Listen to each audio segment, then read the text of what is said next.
عاملوں کی بات درمیان میں آ گئی نا ایک چھوٹی سی, میرے خلاف آج کل بعض عاملین بہت کلپ بنا رہے ہیں, لیکن وہ جس قسم کی باتیں کر رہے ہیں ان میں 99% باتیں وہ ہیں جو میں نے کی نہیں ہیں یا میرا دعویٰ ہی نہیں ہے. مثال کے طور پر بعض حضرات کہہ رہے ہیں مولانا اشرف علی تھانوی رحمہ اللہ تعالیٰ بھی تو تعویذ دیا کرتے تھے, وہ بھی تو عملیات بتایا کرتے تھے.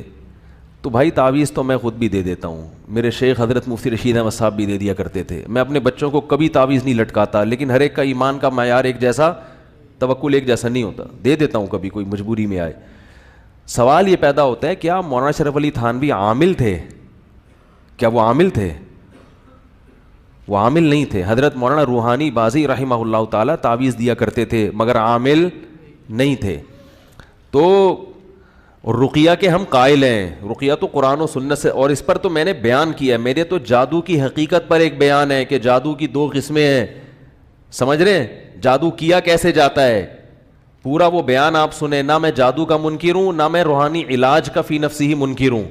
میں تو ان 2 نمبر عاملوں کے خلاف ہوں جنہوں نے قوم کو الو بنایا ہوا ہے, اور ایسا الو بنایا ہے کہ جن میرے پاس ہر قسم کی کالز آتی ہیں جو گھروں کو تباہ کیا ہے, برباد کیا ہے ان لوگوں نے. بہو پہ کوئی مسئلہ ہوگا نا, بیمار ہوگی, ڈال دیں گے کہ ساس نے جادو کروایا ہے, آگ لگا دیں گے اور اگلوا بھی دیں گے. بہو پہ جن لائیں گے اور جن وہ خود کہے گا کہ کس نے کیا ہے, مجھے کس نے بھیجا ہے. سامنے والے کو اور یقین آ جائے گا کہ یہ واقعی کس نے کیا ہے, ساس. اور اس میں بڑے اچھے اچھے لوگ مبتلا ہیں, بڑے اچھے اچھے لوگ. تو اس لیے ہم اس کی مخالفت کرتے ہیں. تو سوکن کا مسئلہ ہوگا تو سوکن پہ ڈال دیں گے. عورت پہلے ہی اپنے سوکن سے تھوڑی سی کھچی بھی رہتی ہے, اور اگر اسے کوئی پرابلم ہوئی اور عامل نے کہہ دیا کہ یہ کس نے کی ہے, اور جن سے جنات جھوٹ بولتے ہیں. بہت سی مرتبہ تو جن ہوتا نہیں, مسمرزم کر کے دماغ پڑتے ہیں اس کا. یہ ایک علم ہے, یہ والا علم جو مسمرزم والا, عاملین والا علم نہیں, جو مسمرزم ہے, ہیپناٹائز کرنا ہے, یہ علم ہے جو یونیورسٹی میں پڑھایا بھی جاتا ہے.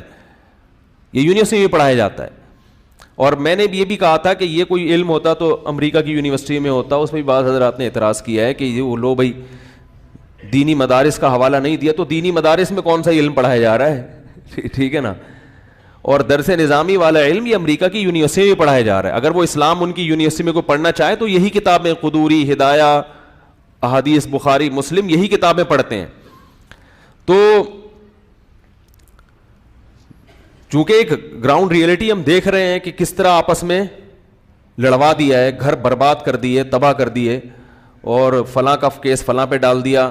ایک صاحب نے بتایا کہ میں نے کسی خاتون سے نکاح کا ارادہ کیا, میری والدہ نہیں چاہتی تھی وہاں نکاح, وہ کسی عامل کے پاس گئیں, عامل سے جا کے کہا کہ آپ کچھ کریں اور یہ رشتہ ٹوٹ جائے. تو ان صاحب نے بتایا کہ اس عامل نے دے دیا ہوگا کوئی تعویذ وغیرہ. کہہ رہے میرے پاس فون آیا کچھ دنوں کے بعد ایک صاحب کا, اور کہنے لگا کہ آپ جس خاتون سے نکاح کرنا چاہتے ہیں وہ مجھے لائک کرتی ہیں, میں اسے لائک کرتا ہوں, ہم دونوں کی آپس میں بڑی ریلیشن ہے, آپ درمیان سے ہٹ جائیں. تو وہ صاحب کہتے ہیں میں نے کہا کہ اس خاتون نے تو, لڑکی نے تو مجھے کبھی نہیں کہا وہ بیچاری شریف لڑکی ہے, وہ اپنے ماں باپ سے ڈرتی ہے, وہ آپ کو نہیں کہے گی, وہ آپ کو کبھی بھی خود سے. اصل میں یہ وہ عامل تھا جو منگنی اس طریقے سے, اس نے جو لڑکے کی والدہ سے لڑکی اور لڑکی کی اماں کا نام لیا نا, وہ اس لیے لیا تاکہ وہاں تک پہنچ جاؤں. پھر یہ بندے چھوڑ دیے کہ جا کے کال کروا کے رشتہ کیا کرو, انسان چکر میں تو پڑ جاتا ہے نا. وہ بندہ سمجھدار تھا, تو بہرحال جب گہرائی میں گیا تو تحقیق کی تو پتہ چلا, لیکن ہر ایک تحقیق میں جاتا نہیں ہے اور جا سکتا بھی نہیں ہے. تو یہ بڑے مسائل ہیں. اس لیے ہم کہتے ہیں بھائی دم کروانا ہو کسی مسجد کے امام سے جا کے دم کروا لو, ٹھیک ہے نا. اور جنات میں نے بھی اتارے ہیں, اتنا بے وقوف میں بھی نہیں ہوں اس فیلڈ میں جتنا لوگ مجھے سمجھتے ہیں. میں نے بھی جنات اتارے ہیں الحمدللہ, حالانکہ میں عامل نہیں ہوں, ٹھیک ہے نا. تو جن اتارنا یہ اس کا تعلق رقیہ سے ہے کہ آپ کون سے کلمات پڑھ کے پھونک رہے ہیں.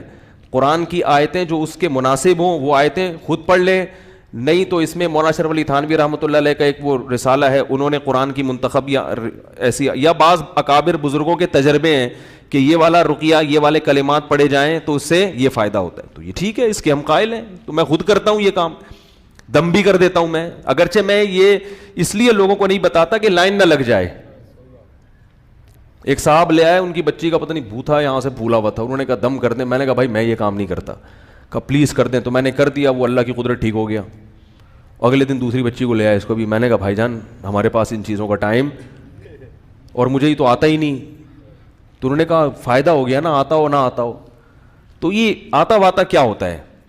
تو اور دوسرا اس میں انسان کی قوت خیالیہ کا بہت دخل ہوتا ہے, قوت خیالیہ کا, کہ آپ کا کسی پر کتنا یقین ہے. بعض دفعہ ایسا بھی ہوتا ہے, ہمارے بعض اکابر کے ایسے بھی واقعات ہیں. ایک شخص گیا کہ میرا یہ کام نہیں ہو رہا, کچھ کر دیں تعویذ. انہوں نے جان چھڑائی, بھائی نہیں دیتا تعویذ, نہیں دیتا. جب پیچھے پڑ گیا تو انہوں نے لکھ دیا تعویذ میں کہ اے اللہ یہ میری جان کو مصیبت بنا ہوا ہے, تو اس کی اس بیماری کو کیا کر دے. ٹھیک ہے, یہ پرچی تھی, بولا گلے میں لٹکا دو, ٹھیک ہو گیا بندہ. اگلے دن آئے وہی والا دوبارہ چاہیے, وہی والا کیا چاہیے. تو بس اللہ کبھی کسی کی سن لیتا ہے. تو اس میں جو نیک لوگ ہوتے ہیں, جیسے ان کی دعائیں زیادہ قبول ہوتی ہیں, تو ان کے رقیہ میں بھی اللہ نے جب وہ دم کرتے ہیں تو زیادہ قبولیت کا امکان ہوتا ہے. سمجھ رہے ہیں نا. باقی ان چیزوں سے زیادہ ہر بچے کو نظر لگ رہی ہے, ہر ایک پہ جادو ہو رہا ہے, یہ غلو ہے, مبالغہ ہے. میں مانتا ہوں کہ رسول اللہ صلی اللہ علیہ وسلم پہ جادو ہوا, میں مانتا ہوں نبی پہ جادو ہوا. کیوں ہوا؟ علماء نے اس کی حکمت بیان کی ہے. آپ جب کسی چیز میں گھسو تو گہرائی تک جاؤ. حضرت ابو بکر پہ کیوں نہیں ہوا, حضرت عمر پہ کیوں نہیں ہوا؟ یہودیوں نے تو سب پہ کوشش کی ہوگی. تو اتنا آسان نہیں ہے کہ کچھ بھی گھما دے, کسی پہ بھی گھما دے ہو جائے. میں عاملوں سے کہتا ہوں بھائی آپ میرے خلاف جو بول رہے ہیں تو جنات بھیج کے مجھے نقصان پہنچا دو نا, میری زبان بند کروا دو. آپ کے پاس تو ہزاروں لاکھوں کروڑوں کروڑوں جنات ہوتے ہیں, تو یہ کیا بات ہے, نہ کوئی آج تک جن آیا, نہ چڑیل آئی, نہ بھوت آیا. ٹھیک ہے نا, کلپ آ رہے ہیں. اور میں کوئی اگر نیک آدمی ہے, میں بعض عاملوں سے بھی میری دوستی ہے, مجھے پتا یہ نیک لوگ ہیں, میرا ان سے نظریاتی اختلاف اپنی جگہ, نظریاتی اختلاف اپنی جگہ, لیکن مجھے پتا یہ فراڈی نہیں ہے. ہاں ٹھیک ہے, یہ ممکن ہے ان رائے میں اختلاف تو آپ کا کسی سے بھی ہو سکتا ہے نا, کیونکہ قرآن و سنت تو نہ میرے پاس ہے نہ آپ کے پاس ہے اس معاملے میں. تو اس میں پھر ایک تحقیق تو ہو سکتی ہے, کسی کی تحقیق کچھ اور ہو, آپ کی تحقیق کچھ اور ہو. میرے پاس عامل لوگ بھی آتے ہیں, میں ان سے تمیز سے ان کو چائے پلاتا ہوں, بٹھاتا ہوں, بات کرتا ہوں, کیا خیال ہے. لیکن مجھے اپنا نظریہ تو بیان کرنے کی اجازت ہوگی نا, کیونکہ میں دیکھ رہا ہوں کہ پبلک تباہ ہو رہی ہے, برباد ہو رہی ہے ان چکروں میں. تو عامل لوگ اس میں غلو بہت کرتے ہیں, غلو. جو بھی جا رہا ہے یہ ہے, فلانے نے یہ کر دیا, نظر لگا دی, جن ہو گیا, جادو ہو گیا, چڑیل ہو گئی, بھوت آ گیا, وہ ایک لوگوں کو وہمی بنا دیا ہے. تو اس سے بڑا نقصان ہو رہا ہے. تو کہاں سے کہاں بات چلی جاتی ہے. یہ جو بہت سارے علماء یہ کام, مفتی زرولی صاحب بھی کرتے ہیں, لیکن مفتی زرولی صاحب عامل, تبھی میں جو عاملوں کے خلاف اتنی تقریریں ہیں, اس پہ صدقے کے بکرے پہ تو مفتی زرولی صاحب کا میرے خلاف بیان آیا, تراویح کی اجرت پر تو آیا, مگر عاملوں کی اتنی تقریروں کے خلاف بھی حضرت مفتی زرولی صاحب کا میرے خلاف بیان نہیں آیا, کیونکہ وہ سمجھ رہے ہیں کہ یہ میرے خلاف نہیں بول رہا. ٹھیک ہے نا. حالانکہ وہ بھی رقیہ کرتے ہیں, وہ بھی تعویذ دے دیتے ہیں, اور بہت سے علماء جو دیتے ہیں تعویذ, رقیہ بھی کرتے ہیں, مگر ان کو پتہ ہے کہ میرا بیان ان کے خلاف نہیں ہے. وہ سمجھتے ہیں کہ یہ ہمارے خلاف نہیں بول رہا. تو اس لیے میں ان چیزوں سے آپ کو بچانے کی کوشش کرتا ہوں کہ تمام دوائیں بچوں کی پہنچ سے دور رکھیں, اور استعمال سے قبل بوتل کو اچھی طرح ہلا لیں. پھر بھی آرام نہ آئے تو قریبی معالج سے